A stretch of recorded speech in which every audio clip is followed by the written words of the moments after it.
Alright, people, it's Creative Converse podcast this week, and I am your host, Jesse Miracle. And today it's a pleasure to have Mr. Sopulu Onyibor in the house, a creative in the entertainment sector all around. So I met Sopulu first as a pop and set person in 2011, and it's been a long journey through the industry, through the tides. I've watched him produced, I've watched him be a cinematographer, I've watched him do music videos, play instruments, and lots more. So I know it's been a very long journey for him as well.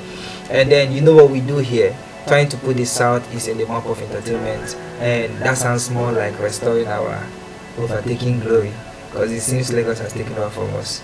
So, so a lot of times you see comparisons happening, and then people feel like if you're doing it here, you're not successful.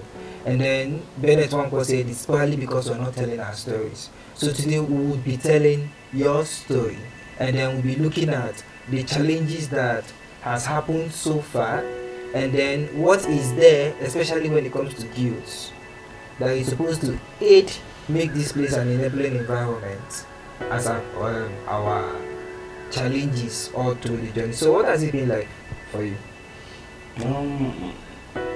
What has it been like for me as a beginner or from beginning to where you are now? Okay,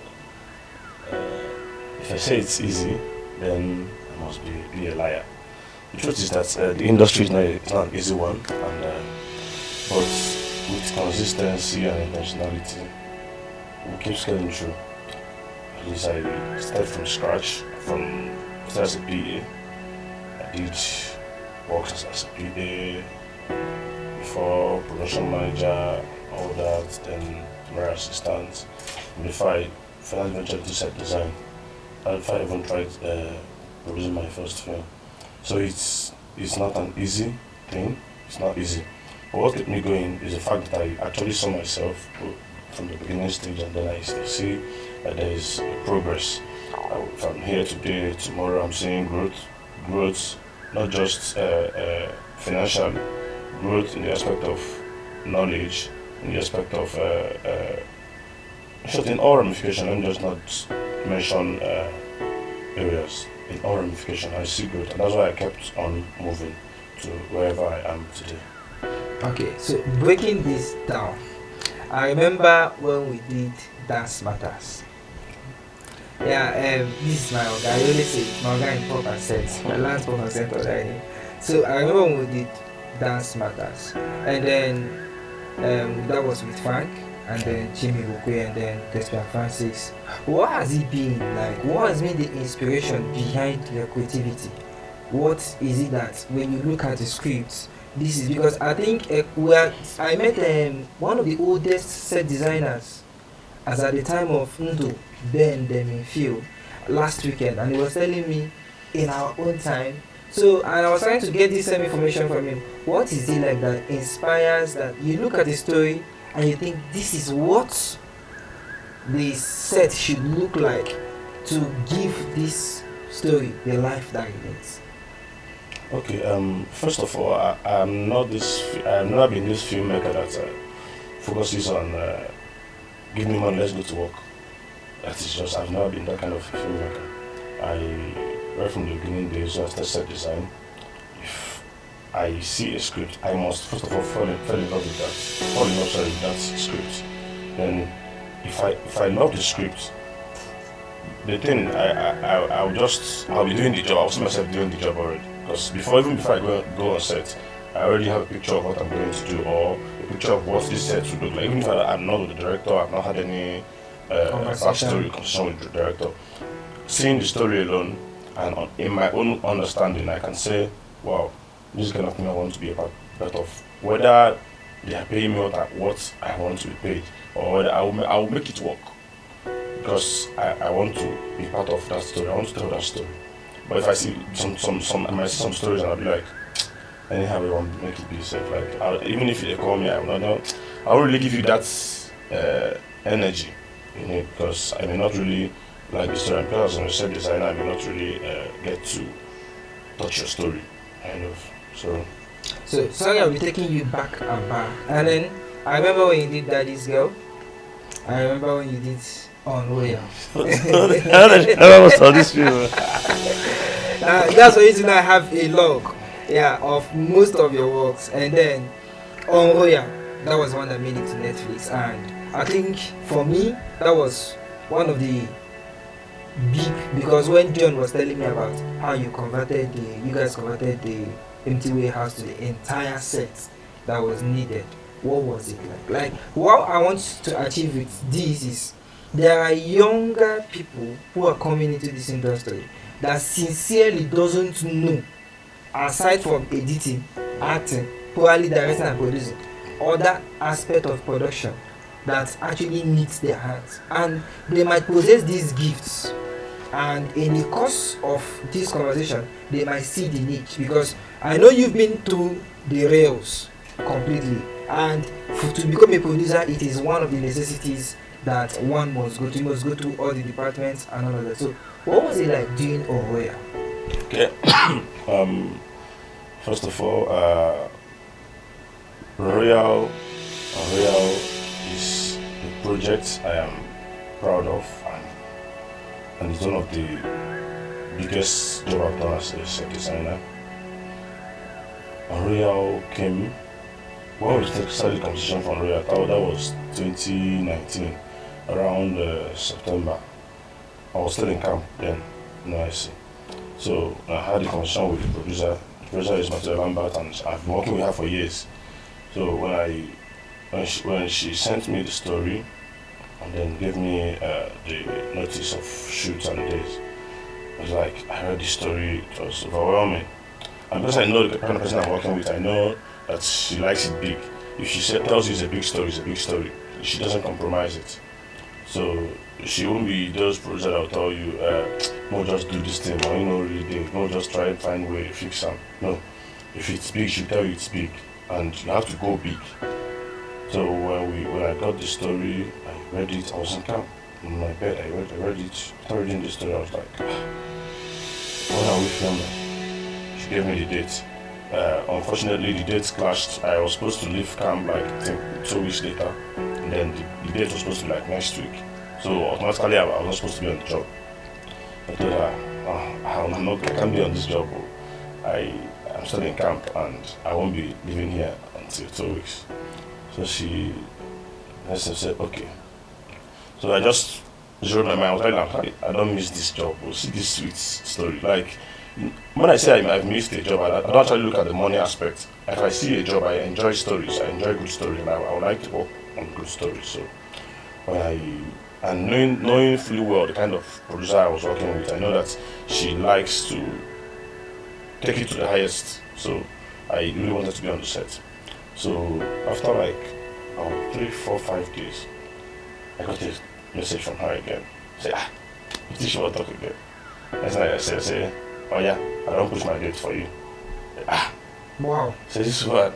Wow. You push my date. You push your date. So it seemed like it. I felt I felt goosebumps because it's like, oh, unexpected. And I know saying when she told me I pushed it for you, I know she actually pushed it for me because I know she loves my energy.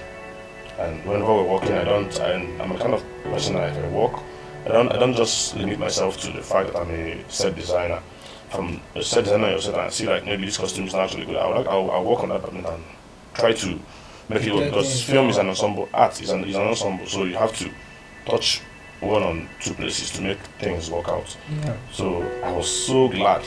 But then another thing that happened was that the date she chose was just about 4 days after after the day I was supposed to leave camp. So I was trapped between, should I still tell her to not work again? Because if I leave camp, I'm supposed to report to your my PPA, then do 1 or 2 tidings, then still head to my. Cause I was serving in Enugu. My camp was in Enugu, and then I was based in Oka, and then the shoot was something in Port Harcourt. So the whole thing was just, I said, in 4 days, how do I manage this thing, and then go start doing my setup and then move my things to Port Harcourt. I said, well, let me just relax and see what happened. So when I left the camp. I was supposed to return my PPA. I didn't. I just left straight to Oka, picked my bag, and left. Like, I just went to Port Harcourt with just a few things. Because I wasn't ready. I wasn't actually, if I should start preparing, then I'll need like a week or two to prepare from ground. So I got to Port Harcourt, the first night we got to Port Harcourt, had a brief meeting, and the director wasn't comfortable with me because of the fact that he has never worked with me, and he was a Lagos-based director, I won't mention name. So he wasn't comfortable. You know that kind of click thing. Yeah. That happened. It happens on set. He's not my set designer. He's not my this. He's not my that. So I had that. That was my first challenge because it was not like, who's that one? Who's that one? Like, where is he from? Is this the person this girl has been preaching? That kind of a thing. I don't be say, maybe you call me job. I'm working for someone. I'm working for the producer. So whatever fish you're giving me, what I know is that I'm here to deliver a job, and I'll focus on the job I'm here to deliver, not focusing on your look and everything. So still working. We had unfortunately the whole set was not ready, so I had to, the director now gave us, since I came in impromptu, now gave us like 2-3 days to get things set up. So for the first day, I went to the market, I got stores, we started working, started making arrangements for the set and everything. So location-wise, we couldn't get a because our equipment are heavy, so there was not much space for the gears and everything. So the only option was to transform the hotel hall, where we lodged, the hotel hall, into the set. Wow, that was another challenge because I actually came in with nothing. So living and Port Harcourt is more like I'm not very it's not my zone. Yeah. Then there is this thing that most people do, especially in areas. If you go to film in an area that is not your area, and then you see some colleagues, they'll be like, where this one from? They don't call me. They can't call you. They can't call me. Yeah. So you all the way from Oka, and they carry you come, or all the way from Lagos, they carry you come. Doesn't mean we don't have any creative around here. So I also had that. So it was a problem at some point. So all I did was just focus. Started getting things, started setting up, pushing, I got an interior designer who rented stuff for me. Then with 8 of his boys, walked around. We had to fix up everything. So, and that was how just like after the job I was like, I really actually came to this town with nothing much. I'm doing something there. And the whole time, all the times they tried to frustrate me with all the words and everything, now we just focused. One day the producer called me, I remember that day, I won't forget. The producer called me, it was outside one of the hospitals we were supposed to film. He said, I like your spirit. I saw everything that's happening here. I've seen everything happening here, but the fact that you're just positive-minded, you're not actually looking at these people. Continue with that. I actually insisted you must be on this job, and that's why they're frustrating you. I know. Continue. I said, even before you say it, I'm aware. For you to tell me you've pushed the date, I actually know you want me to do the job, and I appreciate that. And I promise not to let you down. That's how I started doing the work. And that was how we got rolling and we got done. So I owe it all to God, and the fact that I've been persevering for a long time, and I've been strong-willed in my craft. Okay, as much as I did not mention to this podcast that you graduate of theatre and film from Nandez Green University, which is, I think, why some people always say it's because he did this and then because he did that. Then some of us who have serious passion for theatre and film that didn't study and all of that, don't go back for it when we are ready. So now let me remind you another one, pocketbook. Okay. So I can't remember those days on your status where you're posting, trying to paint the gun the right color that it needs and all of that. And then I still want you to talk about this because now we are still getting to the point of producing, and you've mentioned some of the challenges that can come into it, especially the queer aspect when you're working with entirely strange people on set and there is no uniformity, there is no blend, especially when it's coming from director. I had that same issue with the director when we were doing the dance pattern thing. Especially the day you were not around. And then, wait, Sopulu, and he kept this guy, and it's somebody you don't know. Sometimes it comes that way. So, what actually is that thing that once you see, it clicks? People walk away, you see, set designer who say, this is the color palette producer told me about. So, he's trying to maintain the color palette. What is it that actually ignites that? If I see this, I'll be like, if I put this and this together, it will come out this way. How does it work for you guys? Well, the truth is this. I have my own picture here. I don't get any book to start drawing anything. That's how I work. I don't do it. All I do is do my breakdown. If I get a script, I read it. First of all, there's a picture that comes into my head. It's just like reading a script. If I read any script, even as a director, as a producer, there's this character that comes into my head. Even when you as the writer have not even spoken to me, like there's this character that comes into my mind. If I see somebody who will actually give me that portray that character, I will know. So that's how it also works for me for set design. I break down. I already have a picture of this scene one. This what happened in scene one. This is how I want it to look. Understand? This is how I want it to look, and I try to push towards achieving that look and that energy I want. Okay. So that's it. Okay. Now, I would want to bore our audience with a log of your work because I have about 13 of them in mind. That's what you need to know.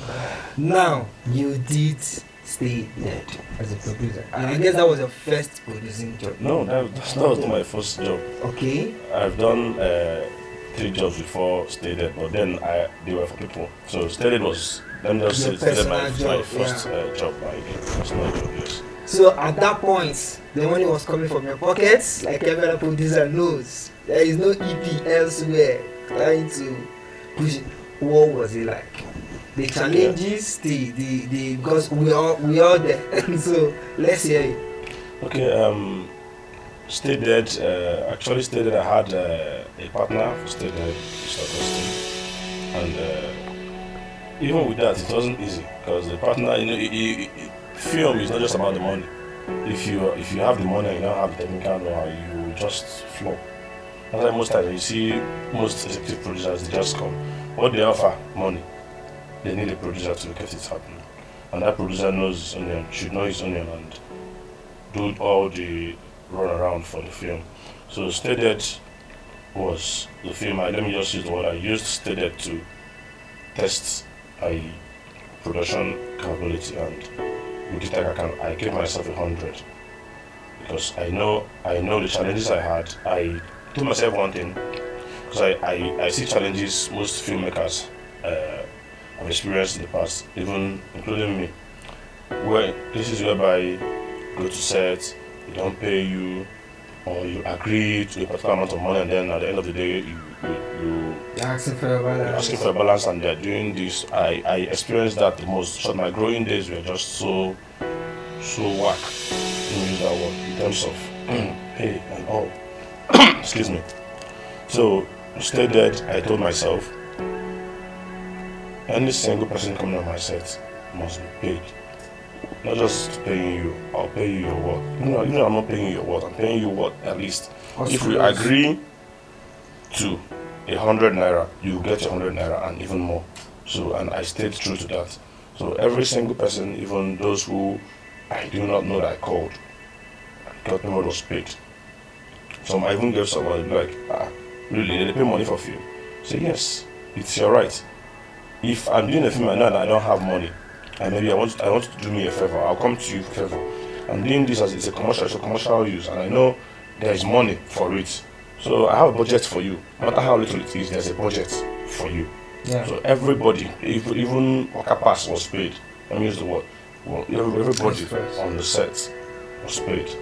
So that it's a good start for me. Like I say, I did a film and I was not owing anybody, and I made sure I made sure I paid every single person on my set, and I finished every scene on my set.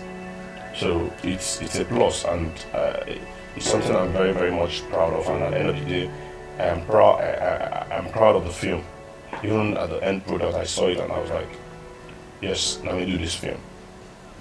So now the migration to I want to share a little experience because I know every one of us needs production assistant. I think that's the basic.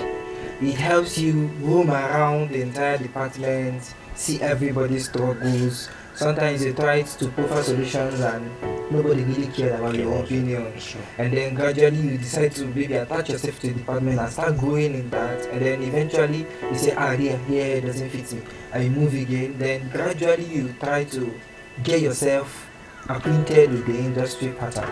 So migrating from a set designer to a producer, and then having worked with many producers, especially down here, because our main goal is solving the catalyst that destabilizes successful productions. Or let me say, because I know we have a lot of successful productions, but then home marketing and a lot of other things could be. So what are these challenges? One challenge is fund, because as a producer, if you have the funding, you can be able to sort of production needs. That's one.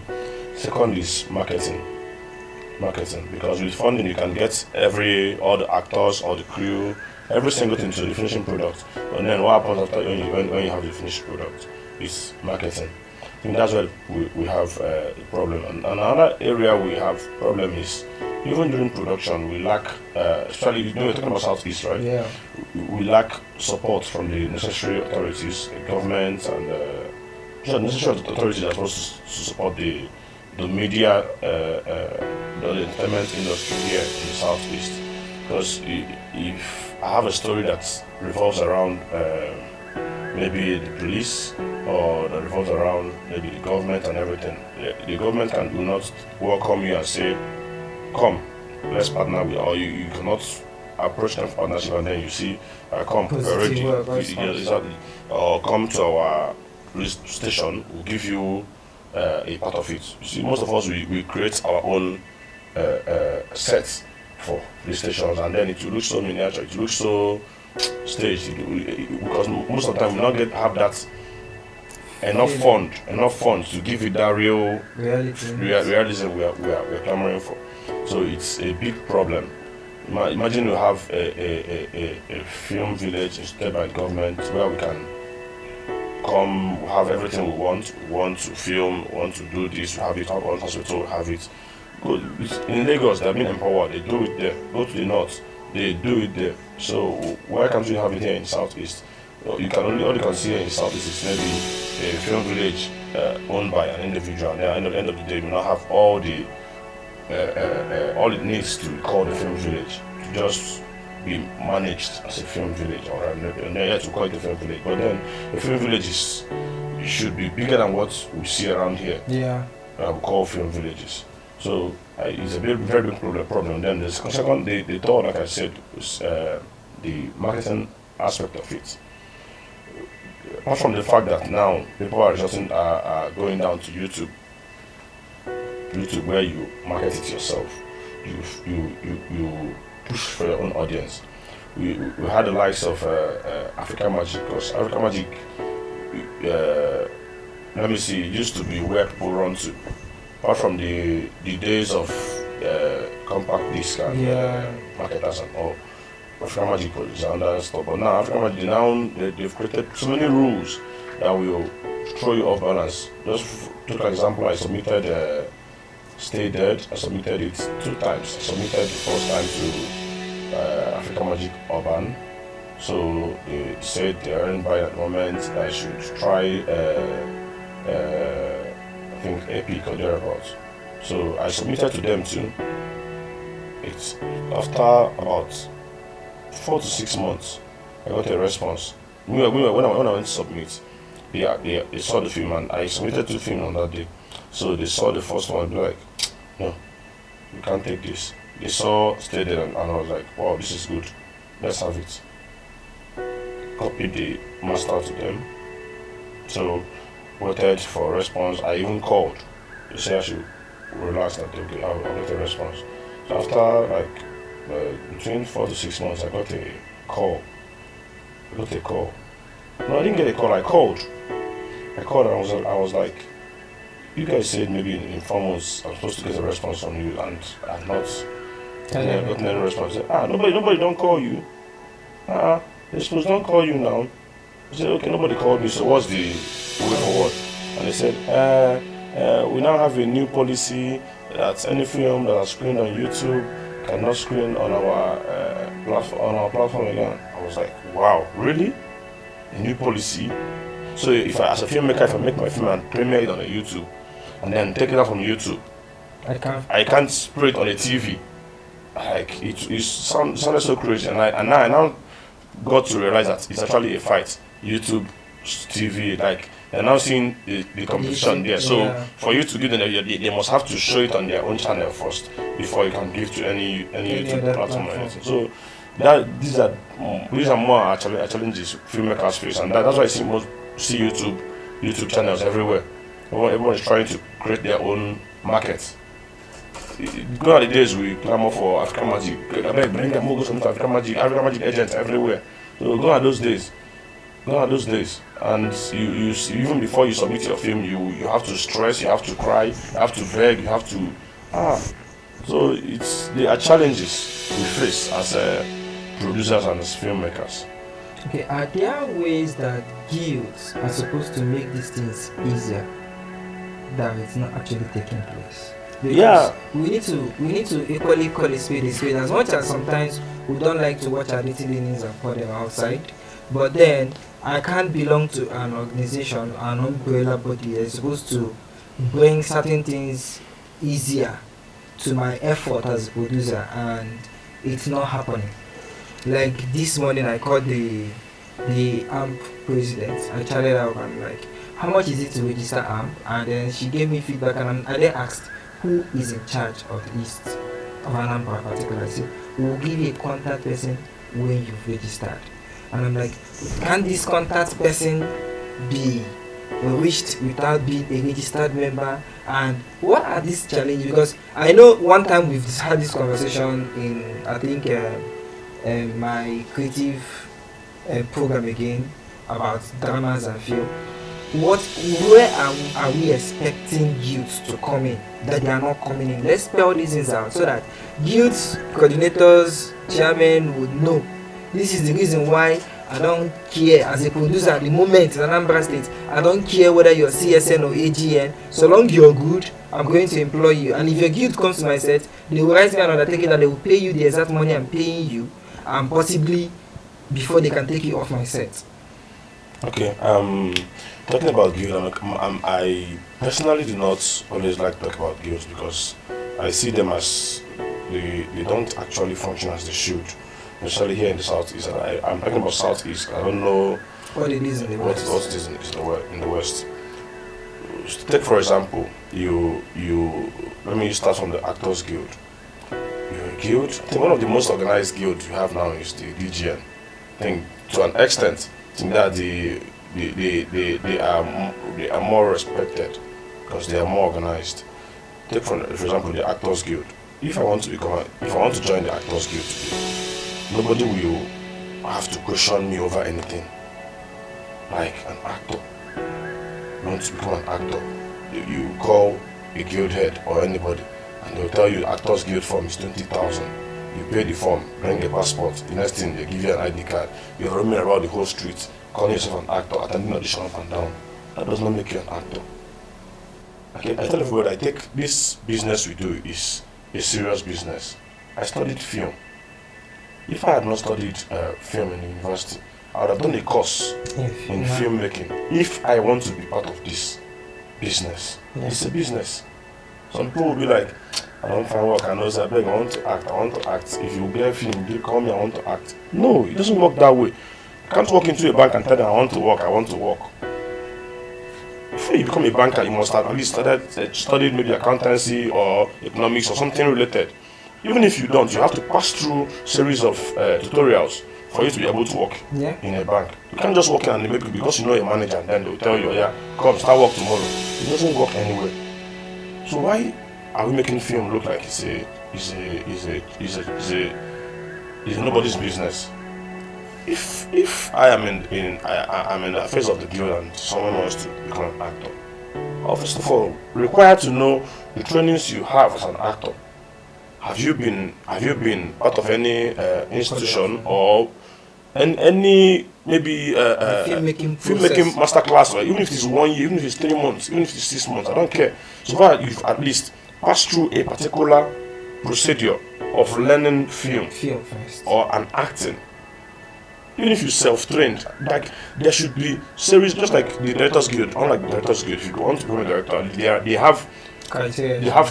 Then at the end of the day, they still have to invite you.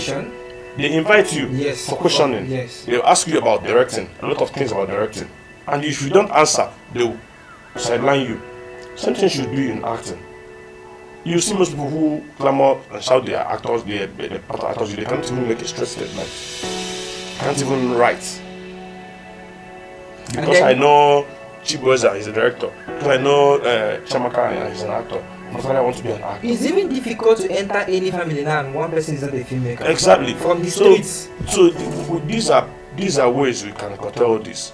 Something goes to the set design guilds and every other guild. Imagine that, okay, sometime in 2014 or 2015, I was filming somewhere in Oka.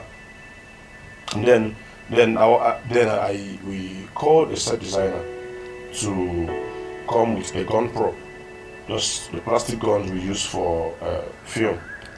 So this set designer came, and normally a guild is meant to protect the interests of its members.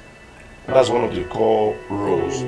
And then I expect guilds, I expect that there should be a relationship between guild heads and some security operators, especially when it comes to set design and most of these guilds. Like I said, if a set design guild is meant to actually know police CPs and all in the state and have a relationship with them, that if we want to shoot, please, we need a gun prop for a particular shoot. Please, how do we assess it? If they have all these gun prop they use for match pass and all, they can provide this for our shoot. At the end of the day, even if we are meant to pay 20 million, it will now reduce to maybe 20,000. That is the relationship they should create. Instead of risking the lives of its members, carrying around plastic gun, at the end of the day, if police grab you, you go in, nobody will come through for you. It happened on my set. So the guy came the next day, police on his way, police grabbed him and said they want to confirm that he was on the set. He came into the set, handcuffed. Like, I said, we left to shoot, started fighting for him. And the guild was not there to help him. We had to fight. We had to put in our efforts and everything to help bail him. And to understand that this is a plastic gun and this is for film, and I had to even show them our story, the whole story, the whole pictures, what we've taken before they were able to have release it. So I expect this from both the Producers Guild, the Directors Guild, the Set Design Guild, down to the PA Guild, or the PA Guilds now, to every guild. You should protest now. If you go to set, okay, now people are screaming about PAs. PAs are these are that one and this one. PAs sometimes there used to be a time PAs are paid 5,000 naira. Yeah. For a set. Per day. Not per day. For a full set. For a full set, yes. I witnessed it. Okay. I even took 2,000 naira as a PA. Maybe because I was a volunteer. So I took at my level. I took when I was still doing PA. I took 2,000 naira. I took 5,000. I even had to agree on 5,000. At the end of the day, I was not paid because I was told that money finished on the set. So I begged later will pay. Give me your account number later, and that account number was still in their phones up to today. So these are the challenges we have. Now, where does the guild step into this? Meanwhile, you want to become a star actor, you wire all his money into his account, book his flight with a bag and all of this thing. Yes, they deserve it, it's their right. We, the crew members also should deserve it. if you're paying a crewman, okay, you're not paying in full, you're paying at least 70 to 80% of. Like me, if you're calling me for any job, I always tell every producer, you will pay me 70 to 80% of my job. You won't keep me in any hotel with anybody. It has always been my policy, and most people always say, nah, la Sopulu, leave him. He will, I assume I'm in for them, move for hotel. Some even just come tell you, okay, I beg, can you manage it? I'll tell you, I will not manage. I rather come from my house. That's if you're filming it. I've done such I've done production. Okay, at least I think let me not just start calling names of producers. So I know I have been on set whereby I was asked to stay in a hotel, and then at the end of the day I was told that I'll be paired with 200%. Please, I rather have a comfortable. That was one I slept in. I have a comfortable apartment. So I prefer going home, just stop my transportation and go home. And come the next day, and I will come very early as stipulated. So it's wrong when you want to do a film, you are not ready for the film, and then you're not having a good relationship with your crew, because if everything is approached, if you see that it's your right that you must decide and do, it doesn't work that way. There should be a coexisting energy for it to work. I must agree with you for it to work, and not you compelling me to do it. You don't compel. Most celebrities will come into town and they tell you, I don't stay in this hotel, I stay in this one, and you will live up to it. I don't do road, you must fly me, and you will fly them. So can't you also give this room for this crewmen? Because these crewmen, they come from their home, they arrive before the actors, they go after the actors. So can't you at least give them, and they eat not the poorest food you can ever think of. They do it. Most times on set, I don't even eat food on set. I feed myself. I buy bottled water. I just to tell you that this is my level. If you don't treat me that way, leave it. So because this industry has gotten to the point where if you don't speak for yourself, if you don't stand your ground, especially when you know what you are doing, you can't be saying all this when you don't know what you're doing. Or when you're just an anyhow person, you'll be able to see that who is this one? Come on. You must learn to dress well. You must learn to you must be neat. You must know your own. You must know your job. So that if you're requesting for anything, they'll be like, okay, this. When I was doing set design, sometimes I wear senators to work, and I will be like, this I said design will be like executive producer. Yeah, it's my way. I must not look dirty and paint all over my body and look tattered for me to be a set designer. No. But most times if you go to so many other places, you see set designers who are dirty people, they know them as dirty people. This one, leave that one, a life don't finish. This one just make it just there while time. No. Set designers can also be producers. They can also be anything. Same thing goes to the PAs. Because you're a PA, you wear dirty slippers, you wear dirty jeans, you dress like a madman just to prove that you're a PA. Even actors won't even let you come close to them. You'll be smelling. It doesn't make sense. As a PA and you're wearing good perfume and you come to set and someone wants to pay 5,000 naira, let's at least smell you and know the worth of what you're putting on.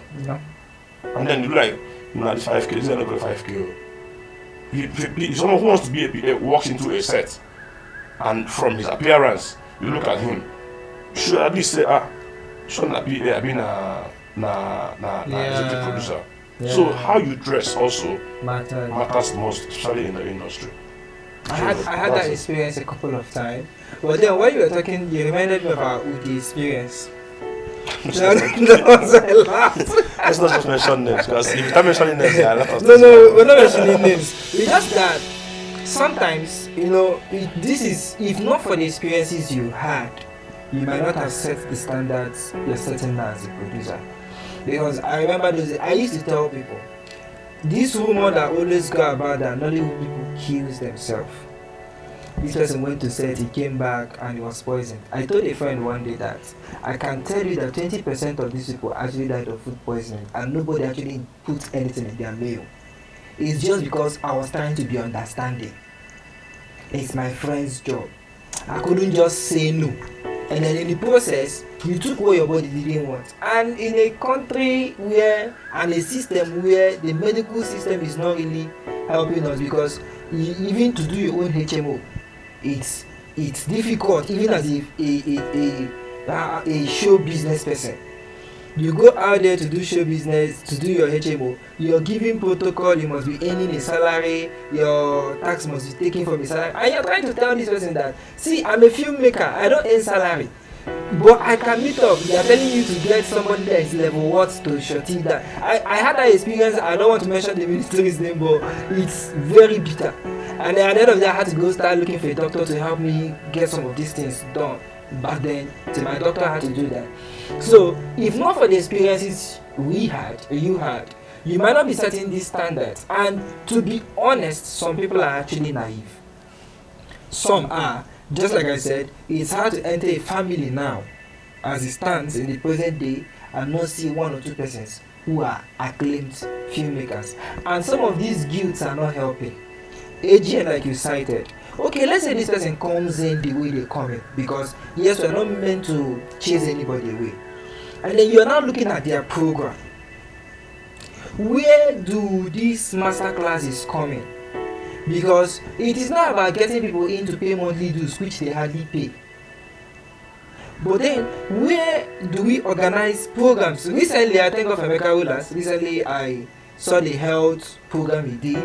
I don't know if it was nationwide or it was just for people in Lagos, Abuja, but I saw the program. And then, where are these programs organized that we can have master classes for actors, especially the up and coming ones? Because the veterans, so-called, the AGN is supposed to equally control them. You have veterans coming to your set and misbehave severally, and then you just have to tolerate it because as a producer you're watching your time and resources, and then there is nobody to call these people to order. The reason is because he's a veteran. And then I get to question what exactly makes one veteran in Nigeria now, because somebody that has been in industry 10 years ago will come in now and tell you he's a veteran when he has barely done 2 good jobs. Just like he has been consistent in some jobs. Has been there. Yes. He started 10 years ago. Thank you. And some even did that 10 years ago, ran away into business, then came back probably when he saw some money, called somebody to produce, or even produced himself, and then he becomes a veteran. How do we start tackling? Because this, I feel that the guilds are equally making efforts to make the umbrella a safe haven, but sometimes they actually lack the machineries, the hands, or the ideas, because go and check the people they are giving. Sometimes you see you ask questions like, who is the unit coordinator of this particular guild, and then they send you a contact, you be like, this one. So where do we start copying some of these things? The thing is, I think we should, part of the ways we can is being intentional. If it starts with us as individuals, we have to be intentional. My growing days, I've always been talking entertainment, music, film, entertainment. I started with music. A lot of people don't know I actually did music sometime. Yeah. Back to 8 to 9. So I was a small boy. Even when I was learning how to play instruments, drum, I was still in primary school. I learned how to play drums as a primary school student. I was intentional. I would go for it used to be Tuesdays and Thursdays. I think that was how I got to know Prophet Chimata, because they used to train us then. Tuesdays, all night, I'll come to school the next day as a primary school student. So I was intentional about entertainment. I have always loved entertainment. You cannot want to talk about drama those days and not mention me in the whole school. You cannot want to talk about somebody who taking whole lines and then not talk about me.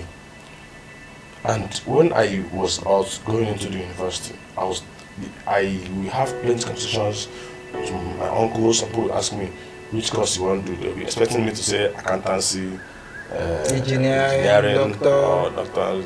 You know, in my head, I was just me as person not even do school. I'll be like, is there any course someone will do that? When you're done with it, you now become an actor. Yeah, I was not aware of anything in theater arts. I was just saying anything that I will go to school and study. At the end of the day, I will do entertainment.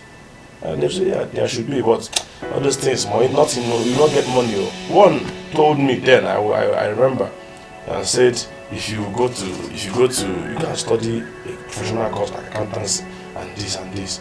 If you go to study theater, you suffer. Oh. You will end up at the end of the day, you write script. How much do you pay by your script? 10,000, 15,000. Is that what you used to build house? So at that point I feel like but because this is what I love, I don't even care. I'm not even looking at the money this man is talking about. I'm talking about my passion. You understand? So I'm not even looking at am I going to write and they pay me? Am I going to do this? I'm not even seeing that money yet. I'm seeing being able to tell a story. Being able to tell a story, and then I will hear someone saying this story was told by Sopulu Onyibor. I have always wanted that name on good projects.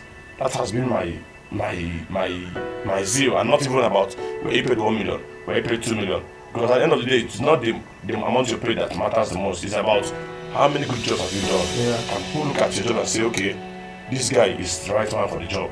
That's good jobs you've done will earn you a greater ones that will pay you good money. You understand? And it's how, if you're paying me 100 naira for a job and I accept the job for 100 naira, the same energy I put into that 100 naira job is the same energy I'll put into the job you pay me 20 million naira for. Because it is my craft. You are as good as your last job. Yeah. If I've done a job 20 years ago, and you're telling me what jobs have you done, I'll be doing 20 years ago job. I'll tell you I just finished the job last week and this is what it looks like. So if you're telling me, wow, this is good, because you might look at 20 years ago when I had nothing, or when I had no resources to produce to do something. When I was still managing first. Exactly, but now I was able to do this like yesterday, and this is it. And even if you are bringing that last 20 years ago job and bringing this on, you see that one thing that is consistent is the energy. You may not see the fund and the materials may be limiting, but the energy remains the same. That's the thing. So I was intentional of growing up. So when I went to I wrote for theater arts.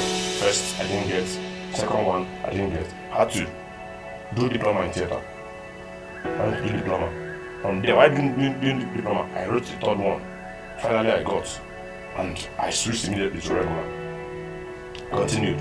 So one thing when I came into theater, then it was just theater arts. There was no film studies. So I did not really see that energy I was looking for, because everything was stage, dance, and before I danced when I was growing up, but then I kind of lost interest in dance.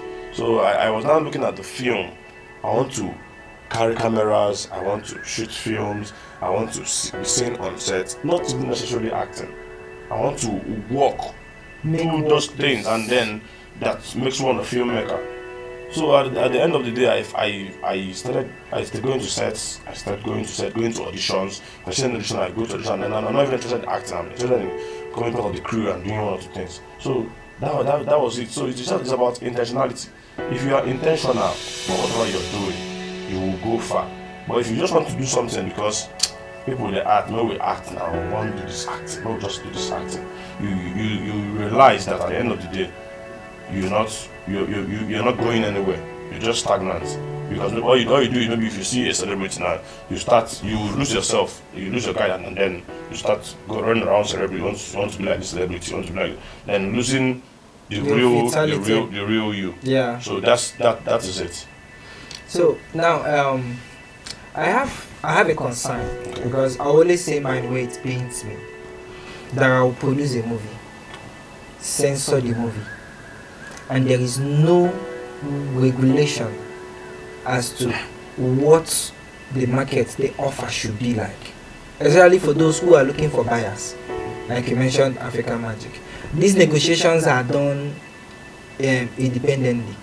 So African Magic can tell you we'll pay you 700,000 for a 1 hour 20 minutes movie, and they tell somebody else that his movie is barely maybe 80 minutes, we can pay you 500, and there is no balance. That's correlation, because we just talked about AGN, and AGN is like, to be sincere, it's supposed to be the baby guild in Nigeria, as far as I'm concerned.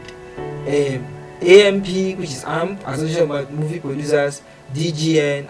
I know AMD has been there for a while. AMPRAC has been there. These are supposed to be motherboard, the umbrellas in the industry. People, yes, they are supposed to do the protection, do the negotiation, come to a table, present the offer. We have these conversations with these platforms, including YouTube. And then this is what it should be. If we have that pattern going on, then a cruise bill shouldn't be a problem, because you already know that if I put in this amount of money in this film and this film comes out at this standard, this is what I should get in a return. By that way, the bill, the what's it called, budget of cast and crew is at a level, because now we cannot even regulate artists. It looks like producers are making films for their cast. So you look at the film budget, equipment might be eating me about 800,000 equipment per day, or maybe $1 million, and then I'm budgeting for this equipment, or maybe let's say 5 million naira.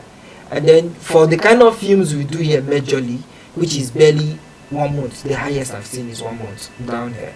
So in that 1 month you're spending maybe 10 million on equipment, and then one character is charging you 9 million naira, and maybe 2 supporting characters to that level is charging you for 4 million each. And then you are now struggling with, what do I now give my crew? We now go back to starting that negotiation with is not so rich. But if these bodies get to put their body where it should be, because I don't see reasons to belong to a guild that I'll be paying my tax through, because that is where we generate money. And this creative industry is one of the biggest when it comes to generating revenue. So where do we start from? Because being intentional, we have to equally speak up. I think one of the issues we have in that aspect is the fact that we do not collaborate in this part of the country.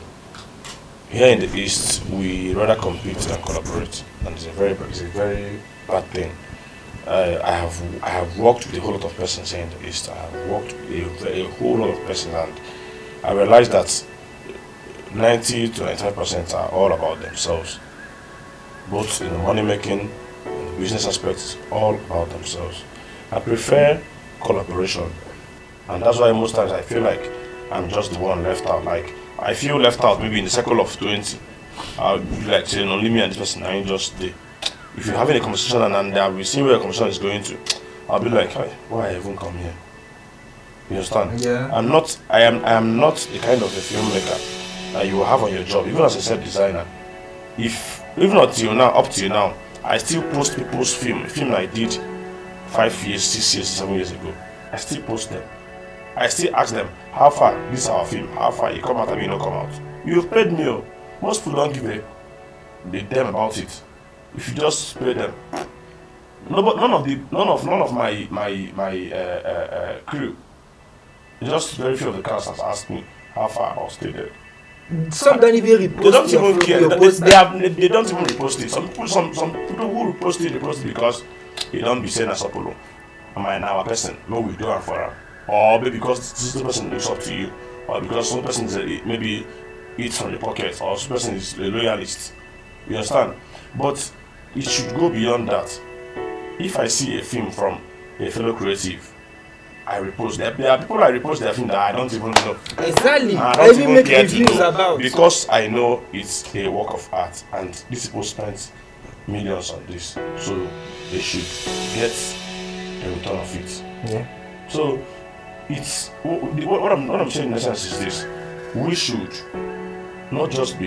be intentional about our productions. Here in the East, we don't collaborate. If we collaborate and then, okay, just like we did Oko Christmas, I did Oko Christmas with Ebuka Njoko. We were 3 EPs on the project, but nobody will know. We came together, had a decision, and with that, it helped the production. We were supposed to spend 20 million on equipment. The cost reduced. Yeah. Okay, if you have mic, please bring your mic. If you have stand, bring your stand. Now I already have mic and mic stand. One, it's off. Yeah. Okay, do you have lights? Bring one of those lights. Please, you have this one. Okay, just say, okay, I have a cloth that we can use for this thing. This. At the end of the day, you see that it has cost. You are not spending money on just things you cannot afford.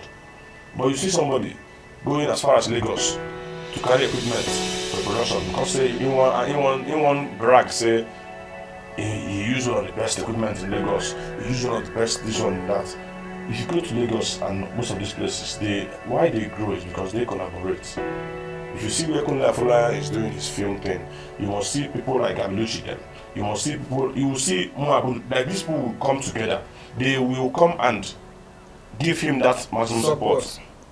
And that's why you feel like it's everywhere. Because it is their own. They understand collaborative business. They understand it very, very, very, very well. But yeah, we just be like, even if I make a film and I post it, be like, Sopulu, make film. How the film could be? That kind of a thing. Why must it be him? You understand? Why not me? That question is very bad. Instead of saying why must it be him, say the conversation should be, bro, why can't we do this together? And that's why I keep every time a big shout out to Ebuka Njako. That young man, one good reason I like him is because every of our composition, he keeps on asking me, how far we fit do this, how you feel am? Like that question of we fit do this, how you see am. Now it's not telling you, guy, I want to do this thing. Like telling you I want to do this thing. Nah, I want to do and you give me this thing. It's just say, make we run this thing. Because you know say, nibos na anyo kama million on oba fufu. You understand? So the two must come together for them to agree. And if you do things together, you get more validation than when you're doing it alone. If I'm doing it all alone, if I know someone in Abuja and I know someone in Lagos, but I cannot start making all those calls. But I can be doing it with you, and then you have a bigger channel. Please make all this call while I'm making my own call from here. So I think we lack it first. We lack that collaboration in this part of the country. So this is not even about whether the guild is functional or not. The individuals themselves. We should be intentional. Even if the guild is not functional, the guild must not be functional for us to work. Those guilds, whether a guild is going or not, someone might know somebody there. But if you get the right composition, things will work out. Yeah, I remember when I did Playing Pretend, and then I was told we can't premiere this movie in the cinema if it's not censored. I called Don Singo BBC, shout out to him, and I said, boss, see what is going on. He said, okay, come around, I'll give you a letter. He gave me his letterhead. I went to the guild state office, the censor board state office there, and then they respected that. And then it was at that point they told me, okay, if you don't want to go into this, you can join AMPAC. And then I asked who is AMPAC. They said Ifeanyi and Nozolo. So can I have his contact? I got his contact, I called him, he sent me to Don J immediately, and it aided the process quite a lot. So I have seen the place where I know how we did Playing Pretend. Chidike had a project. He called me, JC, how one run this thing. At first he wanted me to be the PM. In fact, that was the major role I played. But then as time goes on, I took over the responsibilities of a producer, because this is where I know I'm good at managing projects, doing things, bringing people in. I told him, call this person in, call this, and then just like you said, cost came down. If I would have called a DOP at Sosa amount, I could get young Chimezrim at a cheaper amount. And then he had to pull in all his boys.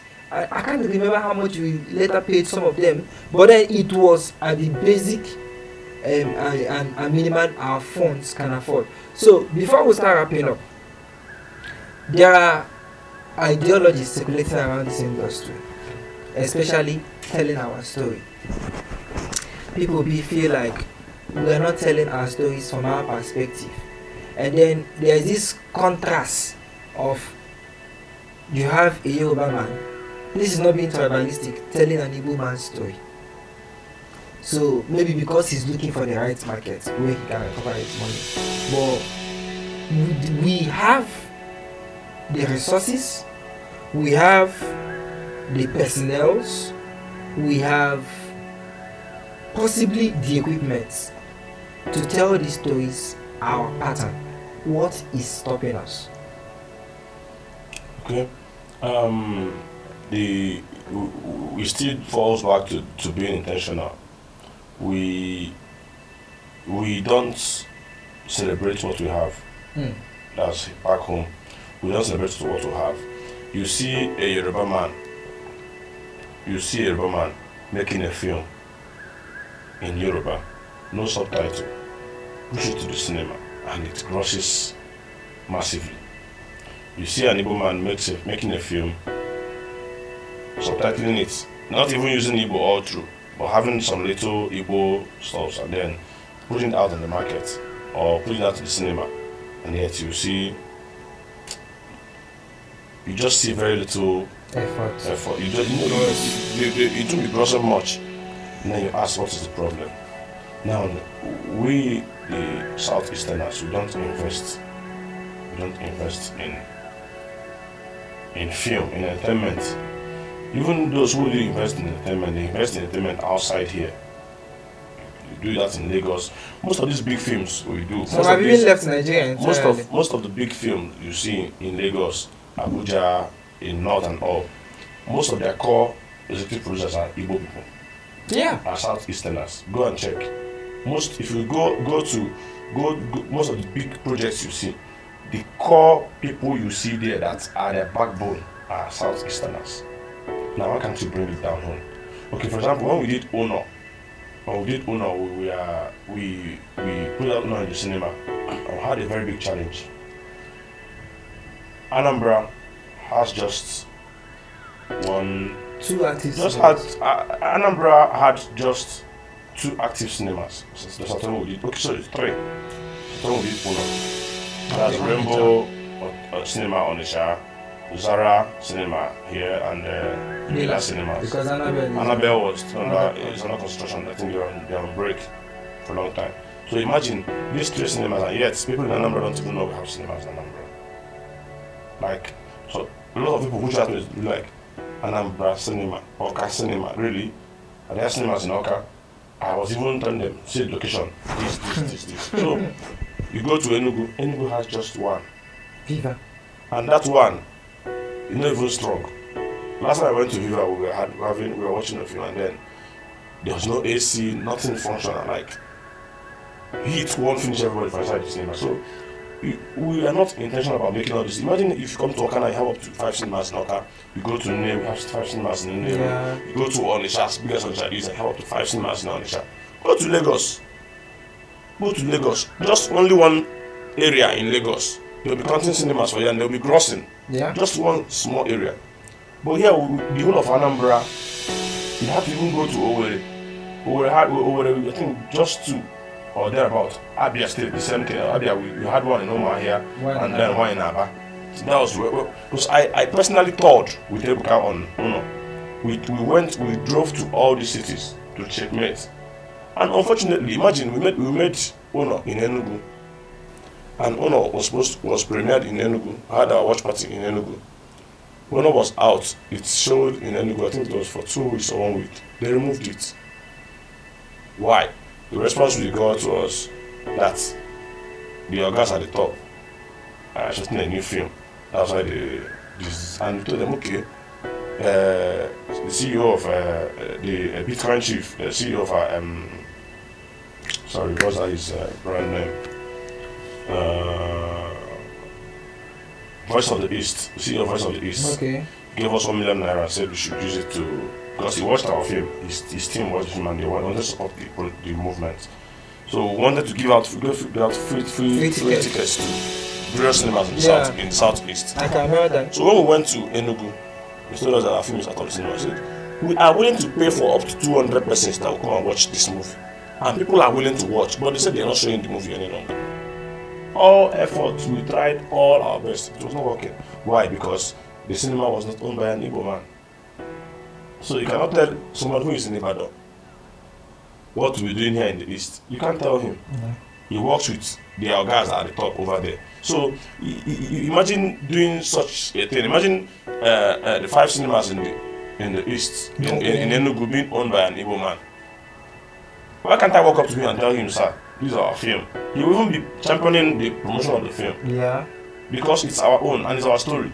Because the movie is an Igbo-centric movie. So he should be able to push it alongside with us. So we had such challenges. Even when we went to premiere, even when we had our meet and greet in Lagos. One of the meet and greet we had in Lagos, one of the star actors, I won't mention names, they came. We informed the cinema about the time for the meet and greet, they gave us a schedule. As at that time, we went there, our film was not showing. Our star actor was there standing. Our film was not showing. So sad. We made all the calls, all the okay. Now the people, the star actor could not even make a video. Why? Because if you make a video, you're fighting against the orgas them, and those orgas them are the ones that give you those big job. Who will make this? Who will start up this conversation if we don't say it? So if at the end you say, okay, we'll have this evidence now, this video evidence that this thing did not. Even the videos that was made through, we were even forced to delete. This is because it has to do with big names that are not here. So these gambles affects every part of filmmaking. Imagine if you have how many states in the southeast? About 5-6 states in the southeast. Imagine all these states in the southeast has at least 5 cinemas in each of them. Oh, what am I going to Lagos for? I can make a film and say it is for my eastern brothers. Distribute it to all the if take 5 times 5. 25. I distribute it to 25 cinemas in there and say it's just for you people. Then you will see those in Lagos glamorous and say, please, this film that is turning here. Can you bring it here? Bring it to us. Yes, because once it sells, we don't have it. The ones we have here are owned by the Westerners, and they control it. You won't tell them what to do. That's why they control them. They can remove your film at any time. You won't tell them what to put the film or not to put the film. But even if a cinema here in Oka is owned by a man I know that is from Oka or that lives in Oka, I can walk up to him, sir. I beg, this is our film. Naibu film, or who is promote our culture? Let's push it. Even if it's supposed to stay for 5 months, for 5 weeks, please help us make it 8 weeks. And then when there is dysfunctionality, you can equally take the complaints to the right person. Exactly. Because just like you complained, I premiered in Enugu, Oka and Lagos. In Oka exactly, I had full control. When there was power down, I could control the situation. But when I got to Lagos, security told me, you can't hit on the mall. You can't do that. We had to do everything. My carpenter has to go backyard, do this. We had to start making unnecessary calls to get things done. Fortunately, I think I had a very big turnout in Lagos, unexpectedly, because more friends, just like collaboration we talked about, pulled out a lot of people that a lot have migrated to Lagos. So they did the publicity, and we had a full hall. We had a full cinema hall, and overflowing. We had to bring extra seats and all of that. But then you couldn't channel your complaint because the only person you know is that manager there. Exactly. And the manager can, he's a loyalist. Yes, can lie to you about anything that happens during the day. So if we've said it before, mostly community cinemas, community showrooms where we display movies, where we market our movies. This thing that we always claim that people have no cinema culture will start growing organically, because one, there is no cinema for my grandmother in the village to go to in the whole of Oyo local government area. So how is she expected to know that my film is in the market? Unlike, come to Sopulu, there is cinema. Every nook and cranny of the place, including the ghetto areas, they have one cinema that they can go to. So now, rounding up, where do we call the government to come in? Because the government of Anambra State has been working tirelessly on creative economy. Okay, I think where the government needs to actually put in efforts. Like, had it been now, we have maybe in each state where let me not talk about Anambra State government per se, let me talk about the government in general. We'll talk about Southeast states, we're talking about.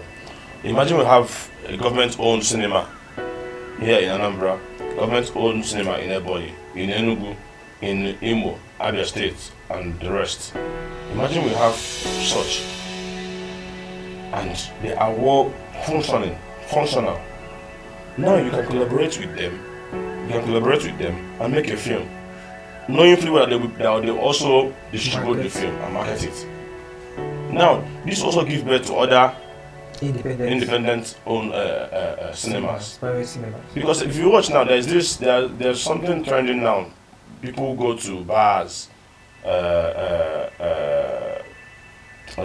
hotels and all just to see a film, and some even host it in schools. Yeah. They call it movie night.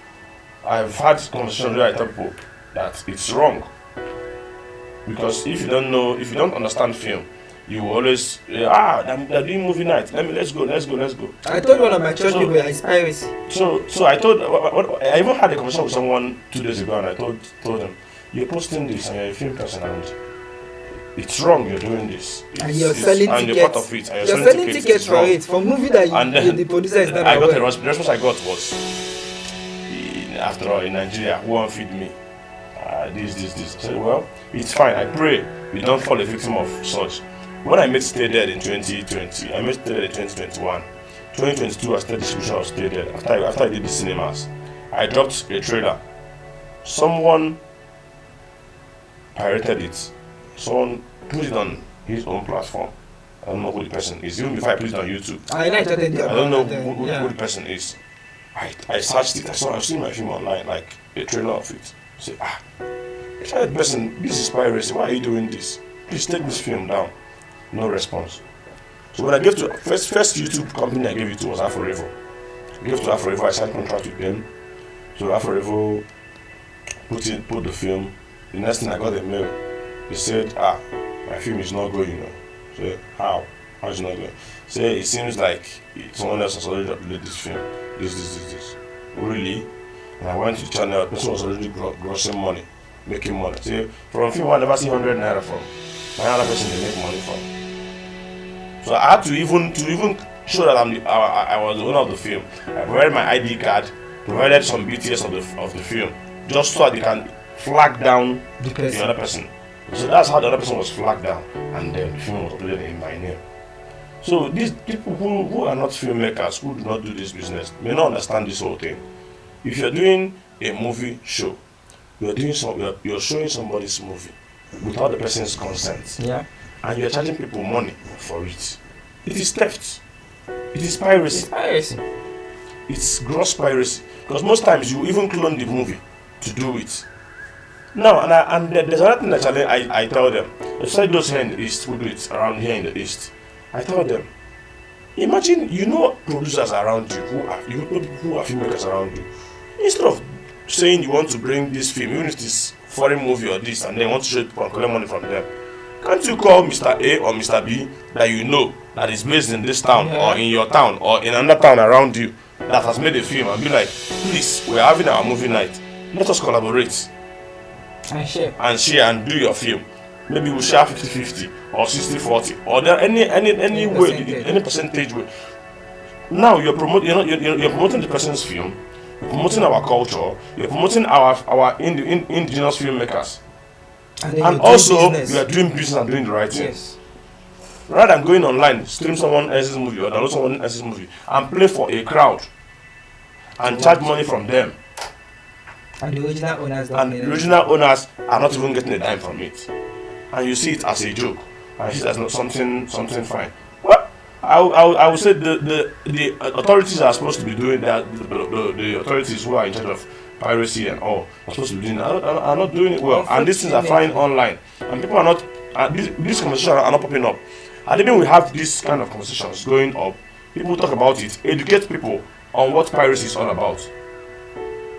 Imagine how I will feel as a producer that I spent millions of naira doing a film, and I've not even sold my film, and I'm seeing my film everywhere, people watching my film. Just like most time you joke with most of these net Nigeria stuff and all these Yeah. people you download online. Dark side. When growing up, I used to download. If I hear maybe Timaya or P Square or any of these artists, because I used to be I love music a whole lot, and I go online on web to download them. I used to see most blogs and all post it. They make traffic, make money from it. I didn't understand. I never understood it until I started the film business. Now I realized that this is actually not the real owner of this song. Like this is not actually the real site. That's why if you get my phone, you can. I don't have any music downloaded on my phone. I play music online. Either I download it from that particular app. That's if it's not Audio Max, if it's not Boomplay, I will stream it. Now I know that I'm actually playing it from the right source. The same way I would want someone to watch my film from the right source. Yeah. That's how I should do it. So imagine someone dropping a song that's supposed to top charts. Someone else is making millions from it, and we're clapping.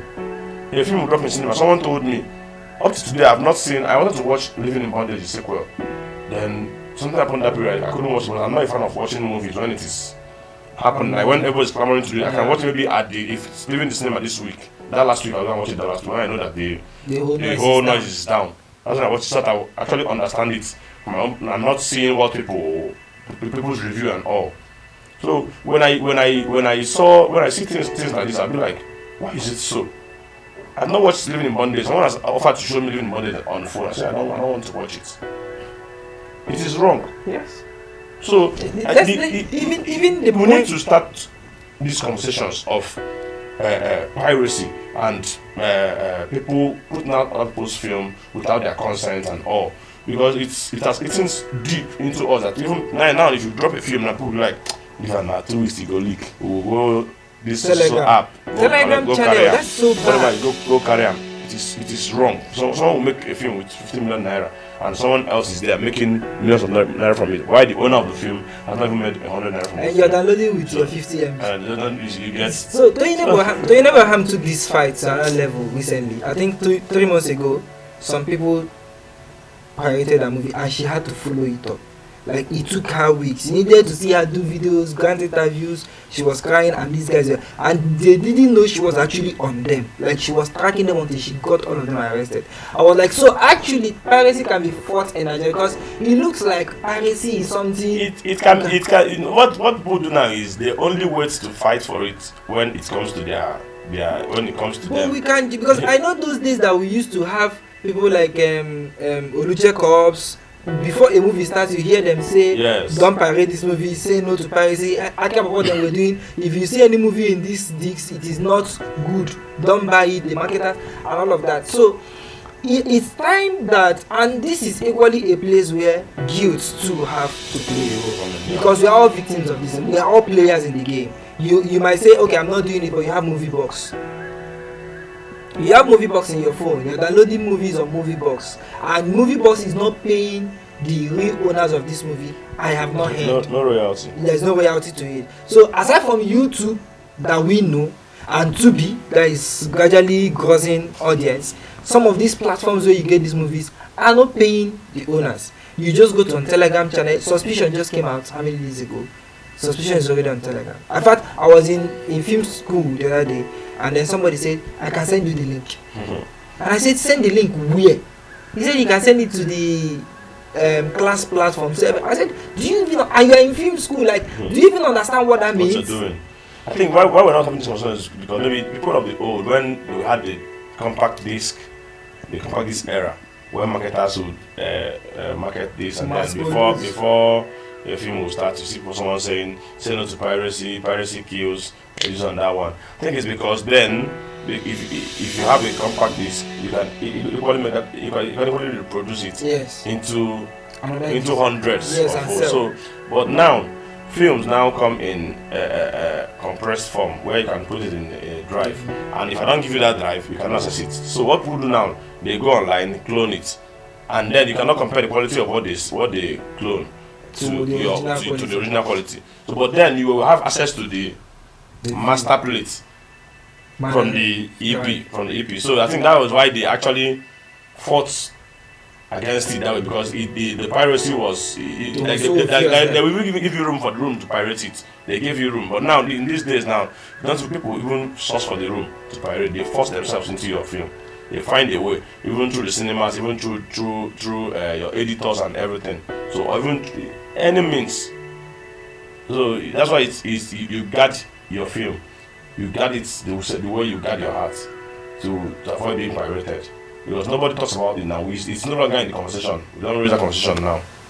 So it's been a wonderful time with you, Mr. Sopulu. So what is going to be your word for the up and coming filmmakers out there? Because there are a lot of young people, a lot of them. My DM is buzzing every day. So I want to ask you, and I'm telling them, leave acting, go and learn crew. I give it, even if you want to act, please just learn a crew first, then come in and go together with it. So what is going to be your parting words for them? Well, most of the times, everybody who is a filmmaker or has ever crossed the circle of filmmaking must always get that message of, I want to act, so I want to act. Put me in your film, put me in your film. So my response has always been, have you done anything in film before? And then the response has always been, no. Have you been through any class of filmmaking? No. So I always tell you, if you really want to act, I always use bankers as an example, because it's a corporate job. The same way a banker takes his work serious, the same way I take my work serious. If you want to act, go through procedures, learn acting. Even if you cannot afford any film academy or anything, there are so many YouTube online classes going on. There are so many tutorials on YouTube that can teach you acting. That's if you really want to act, and not because you just like seeing camera and everything. If you really want to act, go and do all these things. Attend auditions, not just to be taken or to be casted. Attend auditions to learn, to see people's mistake. But most times you come an audition and then they tell you, they don't call you, you just feel demoralized. You don't want to work again. You don't want to do. It shows you don't even want to act in the first place. Then do monologues, post. Like most times, with filmmakers, we get requests from from producers and from film producers and from directors. Like, how far do you have somebody who is fair, who can do this one? I'll be like, okay, I'll send you a link, someone's page or this. So if you go to your page as an aspiring actor and can't see things that will make one believe you're an aspiring actor, then it doesn't work. So you just get trained. Train yourself first. That's the number one thing. Even if you don't care about the crew, train yourself first. When you train yourself and then you stay intentional, attend auditions, the right things will come to you, because the opportunity is full. The world is too big for everyone to fly. You can have 20-star actors in a day, and they can all be working in different sets in a day. So that's it. Oh, that's a big one. So to every active creative out there, learn to collaborate. That's the central message for today. Learn to collaborate. There is room. I say there's a word that said the biggest room in the world is the room for improvement. Yeah. So learn to collaborate, cut off the individualism, and then open your doors to more people. At the same time, be careful who you bring into your circle. It's very important that you protect your sanity as much as you want these collaborations to happen. And to the upcoming actors, our future celebrities, because truth is, this old generation that I watched, they are phasing out. So we are hoping on this generation and the generation after you, please master this craft and then learn the etiquettes. There's so much to do here. So learn how it works here, and we wish you all the best. So lastly, can you give a shout out to our audience and invite them to subscribe to our channel? A very big shout out to Creatives Converse. So I love this conversation. Keep following Creatives Converse on all social media platforms, and keep watching them on YouTube to get more and exciting conversation. This conversation should be coming up every day. Thank you. And don't forget to bring your opinions to the comment section. And you can equally send us email at creativeconverse@gmail.com. Our contacts are there on WhatsApp. You can send us messages. Bring in challenges you're having on your creativity. Don't think it's just about film. This is where we're just starting with. In music, poetry, writing, just bring it up. Every challenge, we will definitely have somebody to answer to your questions. And next week, we'll be willing to share with you another awesome experience. Keep watching Creative Converse and always subscribe. Thank you. Once again, I'm Jesse Miracle, your favorite host.